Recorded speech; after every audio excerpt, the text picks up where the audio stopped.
രാജ്യത്ത് ധനകാര്യ സ്ഥാപനങ്ങളിൽ നിന്നും ഒരു ലോൺ സംഘടിപ്പിക്കുന്നതിന് ചില മാനദണ്ഡങ്ങളും കടമ്പകളും ഒക്കെ മറികടക്കേണ്ടതായുണ്ട്. അതിനാൽ സാമ്പത്തികമായി ഒരു സന്നിഗ്ധ ഘട്ടത്തിൽ നിൽക്കുന്ന പശ്ചാത്തലത്തിൽ സമർപ്പിച്ച ലോൺ അപേക്ഷ നിരസിക്കപ്പെട്ടാൽ വലിയ നിരാശയും ബുദ്ധിമുട്ടും തോന്നുന്നത് സ്വാഭാവികമാണ്. എന്നാൽ മതിയായ മുന്നൊരുക്കങ്ങൾ നടത്തിയും ചില പരിഹാര നടപടികൾ യഥാസമയം പൂർത്തിയാക്കുകയും ചെയ്താൽ ലോൺ അനുവദിക്കുന്നതിനുള്ള സാധ്യത മെച്ചപ്പെടുത്താൻ കഴിയുന്നതാണ്. ഇത്തരത്തിൽ ഒരു ലോൺ അപേക്ഷ അംഗീകരിക്കാനുള്ള സാധ്യത ഉയർത്തുന്നതിനായി ഏവരും ശ്രദ്ധിച്ചിരിക്കേണ്ട 5 ഘടകങ്ങൾ വിശദമായി നോക്കാം. ആദ്യം, കടം വരുമാന അനുപാതം. ഒരു ലോൺ അപേക്ഷ പരിഗണിക്കുന്ന വേളയിൽ ഉപഭോക്താവിൻ്റെ നിലവിലെ കടബാധ്യതയും വരുമാനവും തമ്മിലുള്ള അനുപാതം ധനകാര്യ സ്ഥാപനങ്ങൾ വിശദമായി പരിശോധിക്കും. ഒരു മാസത്തിൽ നേടുന്ന മൊത്തം വരുമാനവും കടബാധ്യതയുടെ തിരിച്ചടവും തമ്മിലുള്ള അനുപാതമാണിത്. ഡെറ്റ് ഇൻകം റേഷ്യോ അഥവാ കടം വരുമാന അനുപാതം താഴ്ന്നു നിൽക്കുകയാണെങ്കിൽ അധിക ബാധ്യതകൾ കൂടി കൈകാര്യം ചെയ്യാൻ പര്യാപ്തമായ വരുമാനം ആർജിക്കുന്നുണ്ടോ എന്ന് ധനകാര്യ സ്ഥാപനങ്ങൾ വിലയിരുത്തും. ഇതും പുതിയ ലോൺ ലഭിക്കുന്നതിനുള്ള സാധ്യത വർദ്ധിപ്പിക്കുന്ന ഘടകമാണ്. അതിനാൽ കടം വരുമാനം അനുപാതം മെച്ചപ്പെടുത്തുന്നതിന് നിലവിലുള്ള സാമ്പത്തിക ബാധ്യതകൾ കുറയ്ക്കുന്നതിനും ക്രെഡിറ്റ് കാർഡ് ബാലൻസും പേഴ്സണൽ ലോണും ഒക്കെ സെറ്റിൽ ചെയ്യാനും ശ്രമിക്കുക. മറുവശത്ത് മൊത്തം വരുമാനം വർദ്ധിപ്പിക്കാൻ സാധിച്ചാലും നിങ്ങളുടെ ഡെറ്റ് ഇൻകം റേഷ്യോ അഥവാ കടം വരുമാന അനുപാതം മെച്ചപ്പെടുത്താൻ സഹായിക്കുന്നതാണ്. രണ്ടാമത്, ഡൗൺ പേയ്മെൻറ്റ് വർദ്ധിപ്പിക്കുക. വലിയൊരു തുക ഡൗൺ പേയ്മെൻറ്റായി നൽകിയാൽ വായ്പ ലഭിക്കാനുള്ള സാധ്യത വർദ്ധിക്കും. കാരണം ആകെ എടുക്കുന്ന വായ്പയുടെ അളവ് താഴുന്നതിലൂടെ റിസ്ക്കും കുറയുന്നത് ധനകാര്യ സ്ഥാപനങ്ങൾ വിലയിരുത്തുന്നതിനാണിത്.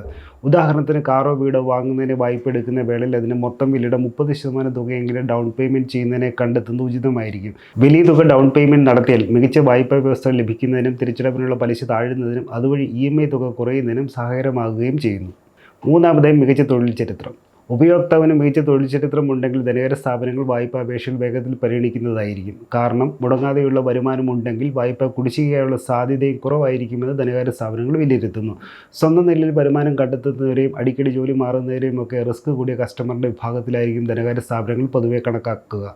അതുകൊണ്ട് സ്ഥിരതയാർന്ന തൊഴിൽ ചരിത്രവും മുടങ്ങാതെ ലഭിക്കുന്ന വരുമാനവും വായ്പ ലഭിക്കുന്നതിൻ്റെ സാധ്യത വർദ്ധിപ്പിക്കുന്ന ഘടകമാണ്. ജോലിക്കാരാണെങ്കിൽ ആവശ്യമില്ലാതെ തുടർച്ചയായി ജോലി മാറാതിരിക്കുക, സ്വയം തൊഴിൽ ചെയ്യുന്നവരാണെങ്കിൽ വരുമാനം ലഭിക്കുന്നതിൻ്റെ മതിയായ സാമ്പത്തിക രേഖകൾ സൂക്ഷിക്കുക തുടങ്ങിയ കാര്യങ്ങളൊക്കെ ശ്രദ്ധിക്കേണ്ടതാണ്. നാലാമത്, പങ്കാളിയോടൊപ്പം അപേക്ഷിക്കുക. സ്വന്തം നിലയിൽ വായ്പയ്ക്കുള്ള അംഗീകാരം നേടാൻ നിങ്ങൾക്ക് സാധിക്കുന്നില്ലെങ്കിൽ ശക്തമായ സാമ്പത്തിക പശ്ചാത്തലമുള്ള ഒരു പങ്കാളിയെ കൂട്ടി ലോൺ അപേക്ഷിക്കുന്നത് ഉചിതമായിരിക്കും. നിങ്ങൾ വായ്പാ തിരിച്ചടവിൽ ഏതെങ്കിലും വിധത്തിൽ വീഴ്ച വരുത്തുകയാണെങ്കിൽ ഉത്തരവാദിത്തം ഏറ്റെടുത്തോളാം എന്നാണ് പങ്കാളി സാക്ഷ്യപ്പെടുത്തുന്നത്. അതിനാൽ വായ്പയുടെ തിരിച്ചടവുള്ള സാധ്യത ഉയർന്നതാണെന്ന് ധനകാര്യ സ്ഥാപനങ്ങൾ വിലയിരുത്തുകയും ലോൺ അംഗീകരിക്കാനുള്ള സാധ്യത ഉയരുകയും ചെയ്യുന്നു. അഞ്ചാമത്, ക്രെഡിറ്റ് സ്കോർ. ഇന്നത്തെ കാലത്ത് ബാങ്കുകളിൽ നിന്നോ അല്ലെങ്കിൽ മറ്റുള്ള ധനകാര്യ സേവന സ്ഥാപനങ്ങളിൽ നിന്നോ ലോൺ അനുവദിക്കുന്നതിൽ ഏറ്റവും നിർണായക പങ്കുവഹിക്കുന്ന ഘടകമാണ് ക്രെഡിറ്റ് സ്കോർ.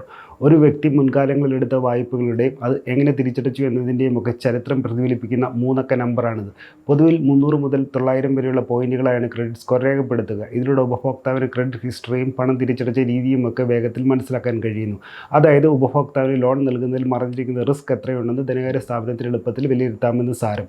അതുകൊണ്ട് തന്നെ ലോൺ അപേക്ഷിക്കുന്നതിന് മുമ്പേ തങ്ങളുടെ നിലവിലെ ക്രെഡിറ്റ് സ്കോറിനെ കുറിച്ച് ഉപഭോക്താക്കൾക്ക് ധാരണ ഉണ്ടായിരിക്കുന്നത് നല്ലതാണ്. ഇതിനായി കൃത്യമായ ഇടവേളകളിൽ ക്രെഡിറ്റ് ബ്യൂറോ സ്ഥാപനങ്ങളിലൂടെ നിങ്ങളുടെ ക്രെഡിറ്റ് സ്കോർ പരിശോധിക്കുന്നതും അതിലെന്തെങ്കിലും പിശകുള്ളതായോ അല്ലെങ്കിൽ ഏറ്റവും പുതിയ വിവരങ്ങൾ അപ്ഡേറ്റ് ചെയ്തിട്ടില്ലെന്നോ കണ്ടെത്തിയാൽ അത് യഥാസമയം തന്നെ തിരുത്തി കിട്ടുന്നതിന് മുൻകൈ എടുക്കുന്നതും ഉചിതമായിരിക്കും. ചുരുക്കത്തിൽ, ക്രെഡിറ്റ് സ്കോർ എത്രത്തോളം ഉയർന്നിരിക്കുന്നുവോ അത്രത്തോളം ലോൺ ലഭിക്കാനുള്ള സാധ്യത മെച്ചപ്പെടുത്തുന്നു. അതിനാൽ താഴ്ന്ന ക്രെഡിറ്റ് സ്കോർ ഉള്ളവരാണെങ്കിൽ അത് മെച്ചപ്പെടുത്താനുള്ള വഴികൾ എത്രയും വേഗം സ്വീകരിക്കുകയാണ് വേണ്ടത്. കൂടുതൽ വാർത്തകൾക്ക് വിശേഷങ്ങളും ETMലുള്ള ഫോളോയെ സബ്സ്ക്രൈബ് ചെയ്യുക. മറ്റൊരു വിഷയമായി വീണ്ടും കാണാം.